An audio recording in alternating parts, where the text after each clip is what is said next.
No he conocido nunca a nadie tan agudamente animado a la chanza como aquel rey. Parecía vivir solo para las bromas. Contar una buena historia del género chusco, y contarla bien, era el medio más seguro de conseguir su favor. Por eso ocurría que sus 7 ministros se distinguían por sus cualidades como bromistas. Seguían todos el ejemplo del rey, que era un hombre grande, corpulento, grueso, tal como son los guasones inimitables. Que la gente engorde por las bromas o que haya en la grasa algo que predisponga a la chanza, no he sido nunca capaz de decidirlo, pero es indudable que un bromista flaco es rara avis interis. Respecto a los refinamientos, o fantasmas del ingenio como él los llamaba, al rey le preocupaban muy poco. Sentía una especial admiración por la broma de resuello, y la soportaba con frecuencia en su longitud, por amor a ella. Los melindres le aburrían. Hubiera él preferido el Gargantúa, de Rabelais, Alzadigo, de Voltaire, y por encima de todo, las chanzas efectivas se ajustaban a su gusto mejor que las de palabra.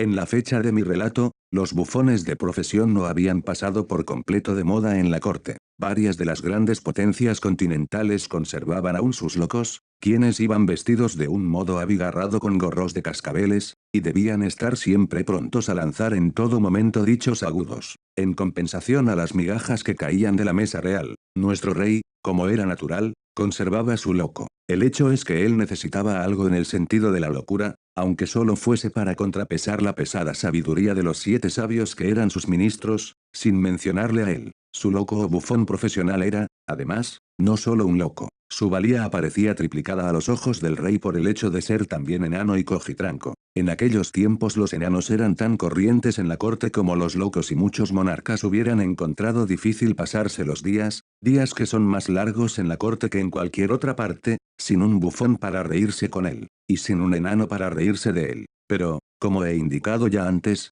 sus bufones, en 99 casos de 100, son gordos, redondos y pesados, de modo que era un motivo no pequeño de personal satisfacción para nuestro rey poseer en Opfrog. Este era el nombre del loco, un triple tesoro en una misma persona. Creo que el nombre de Opfrog no era el que le habían puesto al bautizarle sus padrinos, sino que le fue conferido, con el asentimiento unánime de los 7 ministros, dada su torpeza para andar, saltar, brincar, y frog, rana como los otros hombres. En realidad, Opfrog podía avanzar únicamente con una especie de paso interjeccional, algo entre el salto y la republicatación, un movimiento que producía al rey una diversión ilimitada, y por supuesto, un consuelo, pues, no obstante la protuberancia de su panza y una hinchazón constitucional de su cabeza, el monarca era considerado por toda su corte como un tipo magnífico. Pero aunque Opfrog, a causa de la distorsión de sus piernas, podía moverse tan solo con mucho trabajo y dificultad por un camino o por el suelo, la prodigiosa potencia muscular con que la naturaleza parecía haber dotado a sus brazos, a modo de compensación por la deficiencia de sus miembros inferiores, le hacía capaz de realizar muchos actos de una maravillosa destreza cuando se trataba de árboles, cuerdas o cualquier otra cosa por donde trepar. En tales ejercicios se parecía mucho más a una ardilla que a un mono pequeño o que a una rana.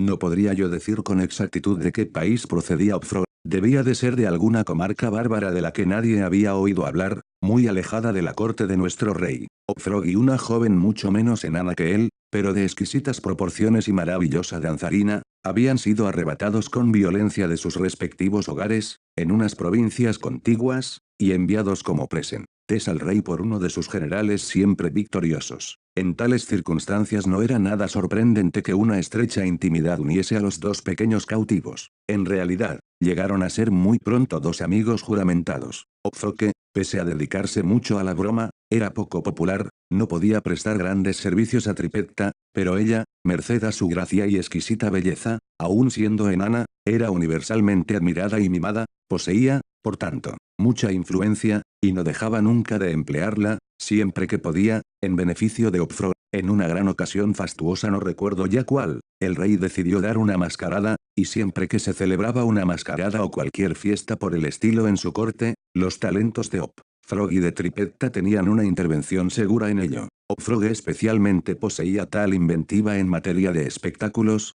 sugiriendo nuevos personajes y creando trajes para los bailes de disfraces que parecía que nada podía hacerse sin su concurso. Había llegado la noche señalada para la fiesta. Se había decorado un magnífico salón, bajo la dirección de Tripetta, con toda la ingeniosidad posible para dar brillantez a la mascarada. La corte entera vivía en una espera febril. En cuanto a los trajes y prestancias, cada cual, como puede suponerse, había hecho su elección en semejante materia. Muchos los habían decidido, así como los roles que iban a adoptar, con una semana y hasta con un mes de anticipación. Y al fin y al cabo, no existía la menor indecisión en ningún participante, excepto en lo que concernía al rey y a sus 7 ministros. No podría yo decir por qué vacilaban, como no se tratase de otro género de bromas. Era muy probable que la dificultad en adoptar su decisión tuviera por causa su gordura. Sea como fuere, transcurría el tiempo, y como último recurso enviaron a buscar a Tripetta y a Opfro. Cuando los dos amiguitos obedecieron el requerimiento del rey, le encontraron tomando su vino en compañía de los 7 miembros de su consejo de ministros, pero el monarca parecía estar de muy mal humor. Sabía que Opfrog no era aficionado al vino, pues la bebida excitaba al pobre cojitranco hasta la locura, y la locura no es un sentimiento grato. Pero al rey le agradaban sus propias chanzas y hallaba placer en forzar a Opfrog a beber y, según la expresión real, en que estuviese alegre. Ven aquí, Opfrog dijo, cuando el bufón y su amiga entraron en el salón. Tómate este vaso lleno a la salud de vuestros amigos ausentes. Al oírlo Opfrog suspiró, y luego préstanos el concurso de tu imaginación. Necesitamos papeles que representar, hombre, algo nuevo, fuera de lo corriente. Estamos aburridos de esta eterna monotonía. Vamos, bebe. El vino iluminará tu ingenio. Opfrog se esforzó, como de costumbre, por replicar con una chanza a los requerimientos del rey, pero el esfuerzo fue excesivo. Era casualmente el cumpleaños del pobre enano, y la orden de beber por sus amigos ausentes hizo brotar lágrimas de sus ojos. Gruesas y amargas gotas cayeron abundantes en el vaso que con humildad había cogido de la mano de su tirano. Ja, ja, ja, rugió este último, mientras el enano vaciaba con repugnancia el vaso. Mira lo que puede hacer un vaso de buen vino. Vaya, tus ojos ya brillan, pobre muchacho. Sus grandes ojos centelleaban más que brillaban, pues el efecto del vino sobre su excitable mentalidad era tan poderoso como instantáneo. Dejó el vaso nerviosamente sobre la mesa y miró a su alrededor a los presentes con una fijeza de semidemencia. Parecían todos ellos muy divertidos con el éxito de la broma regia. Y ahora, al trabajo, dijo el primer ministro, un hombre muy grueso. Sí, dijo el rey. Vamos, Opfrog, préstanos tu ayuda. Papeles, mi buen mozo, necesitamos papeles, los necesitamos todos nosotros. Ja, ja, ja. Y como aquello significaba una seria broma, las 7 risas hicieron coro a la del rey. Opfrog rió también, aunque débilmente, como algo distraído. Vamos, vamos, dijo el rey, impaciente. ¿No se te ocurre nada? Intento encontrar algo nuevo, replicó el enano, absorto, pues se sentía de todo punto trastornado por el vino. ¿Cómo que intentas? Gritó el tirano con ferocidad. ¿Qué quieres decir con eso? Ah, ya comprendo. Estás malhumorado y necesitas más vino. Vamos, tómate esto. Llenó hasta el borde otro vaso y se lo ofreció al cojitranco, que lo miró, atónito, y respiró entrecortado. Bebe, te digo, gritó el monstruo, o por los demonios. El enano titubeaba. El rey se puso rojo de rabia. Los cortesanos sonreían estúpidamente. Tripetta, pálida como un cadáver, avanzó hasta el asiento del monarca, y arrodillándose ante él, le suplicó que perdonase a su amigo. El tirano la miró durante unos instantes, asombrado, sin duda, de su audacia. Parecía no saber qué hacer ni qué decir, ni cómo expresar dignamente su indignación. Por último, sin pronunciar una sílaba, la empujó con violencia lejos de él y le arrojó el contenido del vaso lleno a la cara. La pobre muchacha se levantó como pudo, y no atreviéndose siquiera a suspirar, volvió a ocupar su puesto junto a la mesa. Hubo como medio minuto de silencio de muerte, durante el cual hubiese podido oírse caer una hoja o una pluma. Fue interrumpido por el sonido de un rechinamiento bajo, pero ronco y prolongado, que pareció salir de repente de todos los rincones de la estancia. ¿Por qué? ¿Por qué? ¿Por qué haces ese ruido?, preguntó el rey, volviéndose, furioso, hacia el enano. Este último parecía haberse repuesto en gran parte de su embriaguez, y mirando fija, pero tranquilamente a la cara del tirano, exclamó con sencillez. Yo, ¿cómo puedo haberlo hecho yo? El ruido me pareció venir de fuera, observó uno de los cortesanos. Me figuro que es el loro en la ventana afilándose el pico sobre los barrotes de su jaula. Es cierto, confirmó el monarca, como sintiendo un gran alivio ante aquella idea. pero por mi honor de caballero hubiese jurado que era el rechinar de los dientes de este vagabundo, a lo cual el enano se echó a reír. El rey era un bromista harto inveterado por hacer ninguna objeción a nadie que riese, y mostró una ancha, potente y muy repulsiva dentadura. Además, declaró que bebería gustoso cuanto vino quisieran. El monarca se apaciguó, y Oddfrog, habiendo ingerido otro vaso lleno, sin notarse que le hiciera ningún mal efecto, entró inmediatamente en el plan de la mascarada. No puedo decir por qué asociación de ideas, observó, muy tranquilo y como si no hubiese probado vino en su vida, precisamente después que vuestra majestad golpease a esta muchacha y le tirase el vino a la cara, y mientras el loro hacía ese extraño ruido por fuera de la ventana. Uno de los juegos de mi país que figuran con frecuencia en nuestras mascaradas, pero que aquí resultará nuevo en absoluto. Por desgracia, no obstante, requiere un grupo de 8 personas y, aquí somos 8, gritó el rey, riendo de su agudo descubrimiento de aquella coincidencia, 8 en un grupo, yo y mis 7 ministros. Vamos, ¿cuál es esa diversión? Nosotros la llamamos, explicó el cojitranco, los 8 orangutanes encadenados, y es, de veras, un juego soberbio cuando se realiza bien. Lo realizaremos así, dijo el rey, levantándose y frunciendo el ceño. La belleza del juego, prosiguió Frog,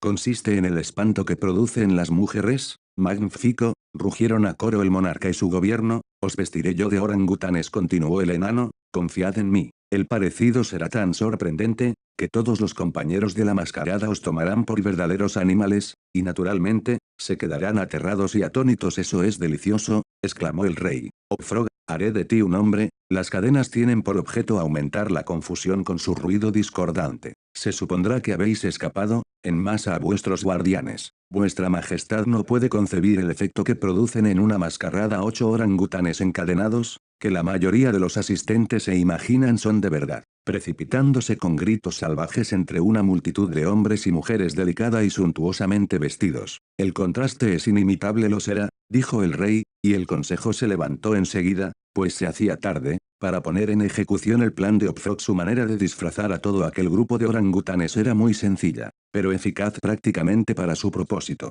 En la época de mi relato se veían muy rara vez los animales en cuestión en cualquiera de las partes del mundo civilizado, y como las imitaciones hechas por el enano eran lo bastante semejantes a unas bestias, y más que bastante horrorosas, su parecido a las verdaderas estaba asegurado. El rey y sus ministros fueron, ante todo, embutidos en camisas y calzoncillos muy ajustados, de elástica. Luego los untaron de brea. En este momento de la operación alguien de la partida sugirió el empleo de plumas, pero la sugestión fue al punto rechazada por el enano, que convenció pronto a los 8, por medio de una demostración ocular, de que el pelo de unos animales como los orangutanes se representaba mucho mejor con lino. Por consiguiente, pusieron una espesa capa encima de la brea. Buscaron luego una larga cadena. Primero la pasaron alrededor de la cintura del rey, y la remacharon, después, alrededor de otro miembro del grupo, y la remacharon también, luego, sucesivamente, alrededor de cada uno, de la misma manera. Cuando estuvo terminado este encadenamiento,